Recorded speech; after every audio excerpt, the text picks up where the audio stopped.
ஓம் நம சிவாய. குரு அருளும் இறை அருளும் பெற்றுக்கொண்டு இன்றைய தினம் ஆன்மீக ஒளியாக நாம் சிந்திக்க இருப்பது வாழ்க்கை படகு. வாழ்க்கை கடலில் நாம் எல்லோரும் ஒரு மாலுமிதான். ஆனால் கரை சேர உதவுவது யார் தெரியுமா? வாருங்கள் தெரிந்து கொள்வோம். ஒரு கப்பலில் வேலை பார்த்த மாலுமிக்கு மிகுந்த திறமை இருந்தது. ஆனால் அதைவிட அதிகம் இருந்தது கர்வம். கப்பலில் வேலை செய்யும் தொழிலாளர்கள் அவரை மிகவும் பயந்துதான் பணியாற்றினர்.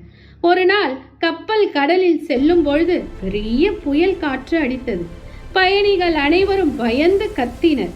அப்போது அந்த மாலுமி சொன்னார், நான் இருக்கிறேன், பயப்படாதீர்கள் என்று. ஆனால் நிலைமை மோசமாயிற்று. அவரும் பயந்து மயங்கி விழுந்தார். அப்போது நடந்ததுதான் அவரின் வாழ்க்கையை மாற்றியது. என்ன மாற்றியது? எப்படி மாற்றியது? சிறிது நேரம் கழித்து கண் திறந்தார் அந்த மாலுமி.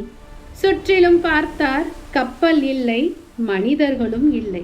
அவர் மட்டும் ஒரு மணல் மேட்டில் தனியாக இருந்தார். அவர் ஆகாயத்தை பார்த்து கத்தினார். கடலை பார்த்து கத்தினார், இறைவா, யாராவது காப்பாற்றுங்கள். அப்போதுதான் தன் வாழ்க்கையில் செய்த தவறுகள் அவருக்கு நினைவு வந்தது. அப்போது ஒரு பறவை பறந்து வந்தது. அவர் சிந்தித்தார், பறவை வந்தால் அருகில் கரை இருக்கும். அவர் நீந்தி அந்த கரையை அடைந்தார். இந்த கதையின் உண்மை அர்த்தம் என்ன? இந்த கதையில் வரும் மாலுமி நாம் தான்.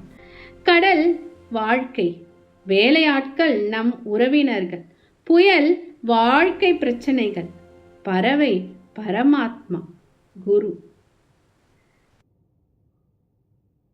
அர்ஜுனர் குழம்பிய போது கிருஷ்ண பரமாத்மா அவரிடம் சொல்கிறார், பற்றை விடு அர்ஜுனா, பற்றை விட்டு விடு, தர்மத்தை பின்பற்று, வெற்றி தோல்வியை சமமாக பார், செய்யும் வேலையை கவனத்துடன் செய், அப்போதுதான் வாழ்க்கை கரை சேரும்.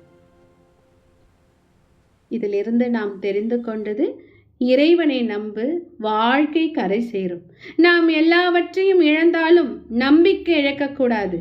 ஏனெனில் இறைவன் எப்போதும் ஒரு வழி காட்டுவார். இந்த வீடியோ உங்கள் மனதை தொட்டால் ஒரு லைக் போடுவோம். நன்றி. நம சிவாய. ஸ்ரீ குருப்பியோ நமக.